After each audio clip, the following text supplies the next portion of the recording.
South India কাঁপাচ্ছেন megastar Shakib Khan. Tamil নিউজে দেখতে পাওয়া যাচ্ছে মেগাস্টার শাকিব খানকে। আর কি চাই, জাস্ট দেখতে থাকো আরো কি কি হয়। হ্যালো এভরিওয়ান, আমি পৌশালী চলে এলাম আরও একটা নতুন ভিডিও নিয়ে। আশা করছি তোমরা সবাই খুব ভালো আছো।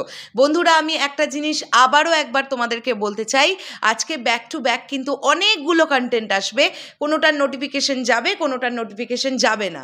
তাই তোমাদের কাছে অনুরোধ, একটু মাঝে মধ্যে চ্যানেলটাকে ভিজিট করো, তাহলে আমি কি কি ভিডিও বানাচ্ছি সেগুলো কিন্তু তোমরা দেখতে পাবে। এবং প্রত্যেক কটা ভিডিওই মেগাস্টার শাকিব খানকে কেন্দ্র করে থাকবে। আমি গতকাল বেশ কিছু ভিডিওস বানাতে পারিনি, সেগুলো কিন্তু আজকে বানাচ্ছি।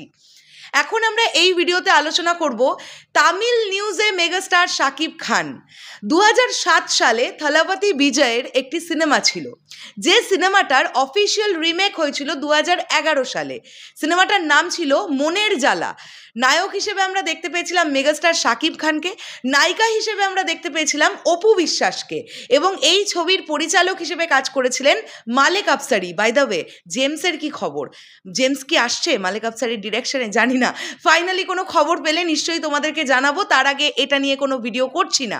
কিন্তু একটা বিষয় কিন্তু আমার মনে হয় যে শাকিব অপু জুটি তো বড় পর্দায় প্রচণ্ড পপুলার একটা জুটি ছিল। মানে আমার মনে হয় মেগাস্টার শাকিব খান এবং অপু বিশ্বাস জুটির যে পরিমাণ সিনেমা আছে, আমরা এটা বলতে পারি যে আর কোনো নায়ক নায়িকার জুটি বেঁধে এত সিনেমা নেই। আমার মনে হয়, আমি যদি ভুল বলে থাকি আমার রেকটিফাই করিও, তবে আমার মনে হয় আমি ভুল বলছি না। তো এই জুটিকে আমরা যদি একটু ফিরে পেতাম খারাপ হতো না।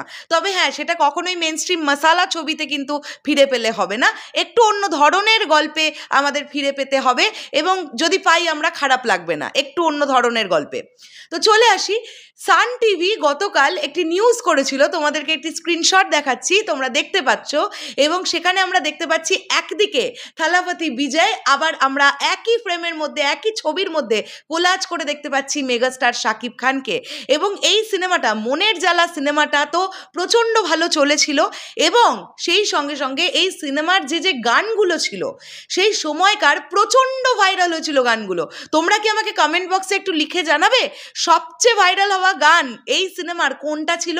সাকিবিয়ানরা তোমরা তো অবশ্যই দেখে ফেলেছো মনের জ্বালা, আমাকে একটুখানি রেফার করো, তাহলে আমাকেও একটু জানাও। আর তোমরা কি এই সিনেমাটার রিভিউ দেখতে চাও? যদি ইউটিউবে অ্যাভেলেবেল থাকে আমি কিন্তু এই সিনেমাটা দেখে রিভিউ করতে পারি বন্ধুরা।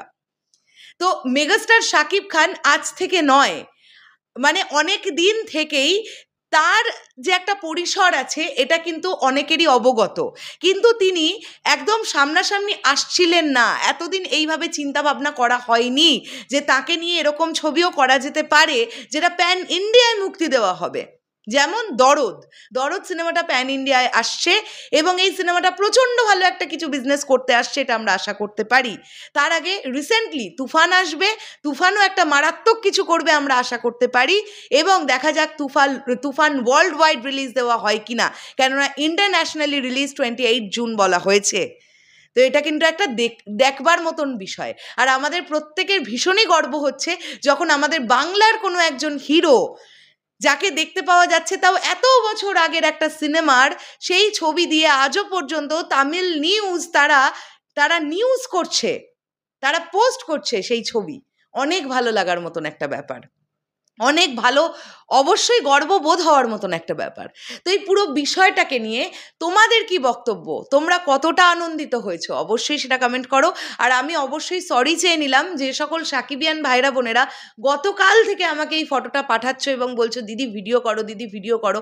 আমি গতকাল দিনটা সারাদিন বাড়ি ছিলাম না, আমি একটু কলকাতা গিয়েছিলাম, তো সেই জন্য আমার ফিরতে অনেক দেরি হয়েছে, আর ফেরার পথে একটু শরীরটাও খারাপ হয়ে গিয়েছিল, তাই কাল রাতে বাড়ি ফিরার ভিডিও করতে পারিনি, আজকে ভিডিও করছি। তাই তোমরা কেউ রাগ করো না, মনক্ষুণ্ণ হয়েও না, আমি সব ভিডিওগুলো করব, একটু সময় দাও আমাকে। টাটা।